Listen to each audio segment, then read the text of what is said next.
χρονών είναι και η επόμενη διαφάνεια και φαίνεται και πόσο χαρούμενα είναι, αλλά και τη μικρή τους ηλικία. Για του λόγου του αληθές, το φανερώνει η φωτογραφία που ενισχύει αυτές τις βασικές αρχές ανάπτυξης, Νικόλα, και δίνει αυτή την έμφαση στην πτυχή της διασκέδασης. Και μια καλή ευκαιρία τώρα, μετά από 1,5 σχεδόν 2 χρόνια αυτής της πανδημίας, να δοθεί, βέβαια τηρώντας όλα τα πρωτόκολλα και τους κανονισμούς, αυτή η ευκαιρία στα παιδιά που ήταν κλειδωμένα να αρχίσουν σιγά σιγά να βγαίνουν προς τα έξω, με πάσα προσοχή βέβαια και τηρώντας όλους τους κανόνες.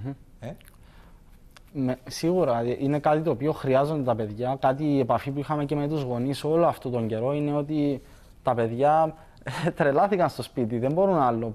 Δηλαδή δεν μπορείς να κρατήσεις ένα μωρό κλεισμένο στους 4 τοίχους. Αυτό είναι κάτι που είναι κοινή λογική, νομίζω. Ναι. Δεν χρειάζεται να αναπτυχθώ περισσότερο σε αυτό. Ναι, βέβαια. Οπότε... Πάμε και στην επόμενη. Ναι. Φωτογραφία που λέει χαρακτηριστικά μια φορά λιοντάρι, πάντοτε λιοντάρι. Ναι. Και είναι και βέβαια μεταφορικό σίγουρα, γιατί εκεί είναι που όταν το παιδί αποκτήσει αυτή την αυτοπεποίθηση πια, θα την έχει μαζί του για ολόκληρη τη ζωή. Θα την έχει. Αποκτούν κάποια ερεθίσματα που τους δίνουμε μέσα από το πρόγραμμα, τα οποία σίγουρα θα κουβαλούν μαζί τους για τη συνέχεια, κάπου θα τους χρησιμεύσουν, γιατί δεν είναι μόνο οι τεχνικές δεξιότητες. Όπως σας είπα, ναι, δεν θα γίνουν όλοι Ρονάλντο και Μέση. Ακριβώς. Αλλά θα γίνουν Ρονάλντο και Μέση στη ζωή τους. Έτσι πρέπει. Αυτός είναι ο στόχος, διότι ναι, το βλέπουμε. Εννοείται ο καθένας και στην προσωπική και επαγγελματική σταδιοδρομία κάποια ερεθίσματα πρέπει να τα έχει και στη ψυχολογική τους κατάσταση. Εννοώ, δηλαδή προσπαθούμε να δίνουμε θετικά ερεθίσματα και εννοείται επειδή έχει να κάνει και με ποδόσφαιρο. Έχουμε και την έννοια της νίκης. Αν χάσουμε, να είμαστε πάλι να τους εξηγήσουμε τέλος πάντων ότι δεν πειράζει. Για να κερδίσεις πρέπει να χάσεις. Ναι. Κάποιος γνωστός το λέει αυτό. Αυτό είναι αλήθεια. Και να δοκιμάσεις. Γιατί αν δεν δοκιμάσεις, δεν θα ξέρεις ούτε αν πέτυχες ούτε αν έχασες. Ακριβώς. Νικόλα. Πάμε και στους στόχους, παρακαλώ, ολοκληρώνοντας αυτή την παρουσίαση, όπου οι προπονητές μέσω των διαδραστικών αυτών προγραμμάτων αναπτύσσουν στα παιδιά ένα περιβάλλον που ενθαρρύνει και τη δημιουργικότητα και την ποιοτική μαθησιακή εμπειρία και την αγάπη για το παιχνίδι. Μέσω του παιχνιδιού, όπως αναφέρουν οι στόχοι αυτού του προγράμματος, το οποίο είναι παγκόσμιο, αντιλαμβάνομαι, Νικόλα, πια.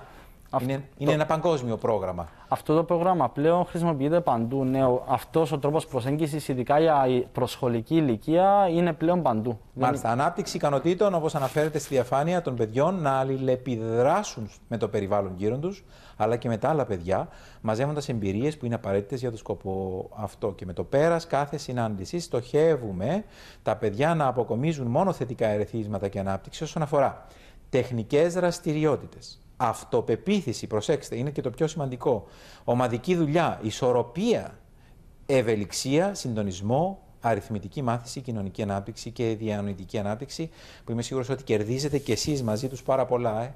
Φυσικά. Έστω και αν γνωρίζετε το πρόγραμμα. Εννοείται κερδίζουμε. Κάθε μέρα μαθαίνουμε και βλέπουμε διαφορετικές αντιδράσεις κάθε φορά, τις μελετάμε και κάνουμε κι εμείς ανάλογα, εξελισσόμαστε με αυτό το πράγμα. Καθημερινά. Πάρα πολύ. Πάμε να ακολουθήσουμε τις διαφάνειες που ο Νικόλας μας απέστειλε και να τις μητροφιλήσουμε σιγά σιγά. Ελάτε. Εδώ είναι τα παιδιά τα οποία βλέπουμε και οι συνεργάτες σου. Αυτά είναι 2,5 ετών. Αυτά τα παιδάκια έχει κάποια που είναι 2,5-3, έχει που είναι 4. Εδώ βγάλαμε μια ομαδική, κάποιες τάξεις που ήμασταν εκεί. Πάμε στην επόμενη. Και εδώ. Εδώ είναι ένα γιονταράκι, κανονικό γιονταράκι. Ναι, ελάτε. Μάλιστα. Γίνεσαι ένα, έτσι. Έρχεσαι στο δικό τους επίπεδο. Έτσι πρέπει να κάνεις. Και στο δικό τους ύψος. Και όχι να σε βλέπουν από ψηλά. Ακριβώς. Από χαμηλά ψηλά. Ακριβώς. Για να μπορείς και να έχεις την επαφή των ματιών. Που είμαι σίγουρος ότι στην εκπαίδευση που είχες ήταν εξίσου σημαντική και σας επισημαίνεται το κάθε φορά. Πολύ σημαντική και ιδιαίτερα όταν ήμουν στην Αμερική. Σκεφτείτε ότι αν και σπούδαζα στην Αγγλία, δεν μιλούσα τα αγγλικά καθημερινά, ναι. Οπότε ήταν και για μένα μια πρόκληση να μιλάω με παιδάκια 3 χρονών στα αγγλικά. Στα αγγλικά βέβαια. Είχε περιπτώσεις που μιλούσα στα αγγλικά στα παιδάκια και μου έλεγαν «Κύριε, αυτή η λέξη δεν είναι έτσι, είναι έτσι» και με διόρθωναν τα 3χρονα και μόνο που καταλαβαίναν τι ήθελα να τους πω, για μένα ήταν εκπληκτικό και κέρδος. Δεξιά με τα μακριά μαλλιά είναι αγοράκι ή κοριτσάκι? Αγοράκι. Είναι αγοράκι. Αλλά έχουμε και κοριτσάκια. Ναι, επειδή μας είχες πει ότι πάμε και κοριτσάκια. Ναι. Πάμε στην επόμενη. Και εδώ το ίδιο. Ναι. Όλοι μαζί. Όλοι μαζί βέβαια.